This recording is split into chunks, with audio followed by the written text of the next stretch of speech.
teška pozicija, ali pogodak tko drugi nego Kiril Lazarov. Igropulo, najbolji igrač Rusije na samom početku, 4 pogotka i 6 pokušaja. Smanjuju Makedonci na drugoj strani. Goran Čorgonovski. Da, izvrsna asistencija Lazarova na pivota, izlazak obrambenog igrača i iza njegove leđa dodavanje i realizacije. Smanjuje na 7-6, a sada i prilika da Makedonija poravna tko drugi nego Lazarov. Ovo je u 3. minuti 1-1, sada u 15. 7-7.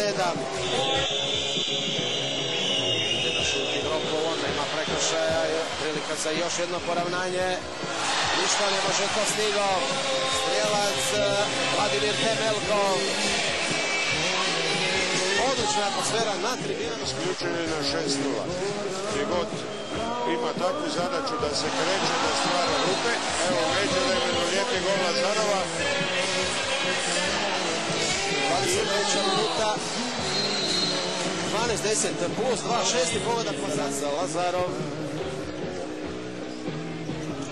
Još 20 sekundi. Bravo. Krasno prošao na uče Bojsovski.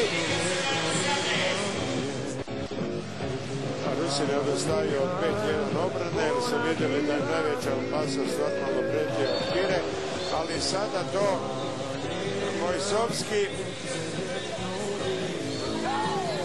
odlično koristi Đorgonovski. Strelac za ponovo plus 3 Makedonaca. Je dao zaista do sada puno toga, ali Rastvorcev gotovo ništa. Na drugoj strani kontra Temelkova sa plus 4, 21-17. Ovo je dao zaista do sada puno toga, ali Rastvorcev gotovo ništa. Na drugoj strani kontra Temelkova sa plus 4, 21-17. 37. minuta utakmice. Ako ovako nastave Makedonci i ne samo reprezentacije, nego vjerujem i svi ovi navijači u dvorani preselit će u Zadar.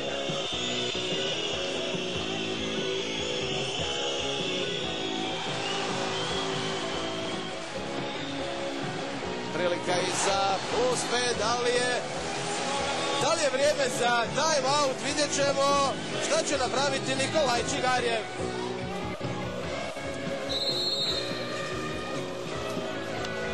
bravo. Mislim da je sve u redu s tobom. Da, Kiro Lazarov je sunožni skok, što on to zna često činiti, pokraj bloka, pokraj tijela i je završilo mrežu. Drugo natjecanja igraju Makedonija i Rusija. Da, Bojsovski ima fantastičan osjećaj i vidi svaku grešku obrane i istog trena to iskorištava i kažnjava. A sad je ruski trener će sad morati ići na totalni riziko ako hoće nešto sad napraviti, jer od 2 minute velim se može puno. Evo, izlaze ovi malo brži igrači van, 2 ostaju ko osigurači od Zadara, Rastvorcev i Černo Ivanov. Nisu podignuta sada, da. Pogodak koji je sasvim sigurno sve riješio, iako je, čini mi se, već riješeno, bilo je prije. Pogodaka Temelkova za plus 5, posljednja minuta utakmice u Varaždinu između Makedonije i Rusije. Makedonija odlazi u Zadar, osvojit će 3. mjesto sasvim sigurno i naravno vratar makedonske reprezentacije slavi se svojim navijačima, ali poziva ga sudac da... Na isti način je 2 lopte od Diburova obranio, ponudio mu je bliži put i onda ga je fino rukom zatvorio, tako da je Diburova, kako to mi kažemo rukometaši, navukao na taj dio gola. Jedan od Makedonaca sada se i vratio, bio je to Bojsovski, krijaše Rusi, prilika za plus 6, sada i malo atrakcije Kire Lazarova.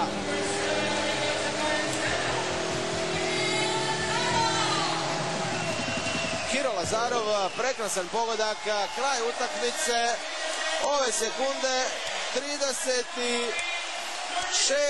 30 plus 6 dobila je Makedonija. Makedonija odlazi u drugi krug među 12 najboljih momčadi u Zadar, dok Rusima to nije pošlo za rukom.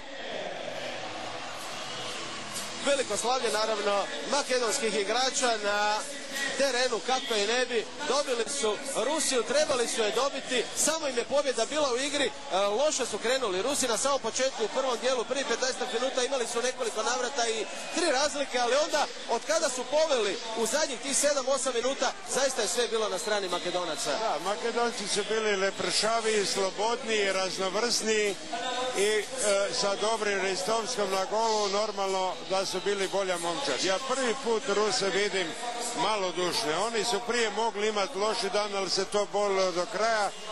Očito ta željezna ruka Maksimova sad tu malo fali, jer vidim i neke diskusije među igračima, međusobno pa reakcije na klupu. To se prije kod Rusije nikad nije događalo.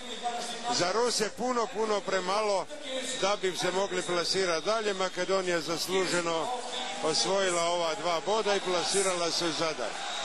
Nema sumnje da će biti zanimljivo u Zadru, dakle makedonski navijači bit će i tamo i navijati i bodriti svoju reprezentaciju. Lazarov 13 pogodaka, rekao bih očekivano, 9 pogodaka dodao je Mojsovski, 5 pogotka Temelkov.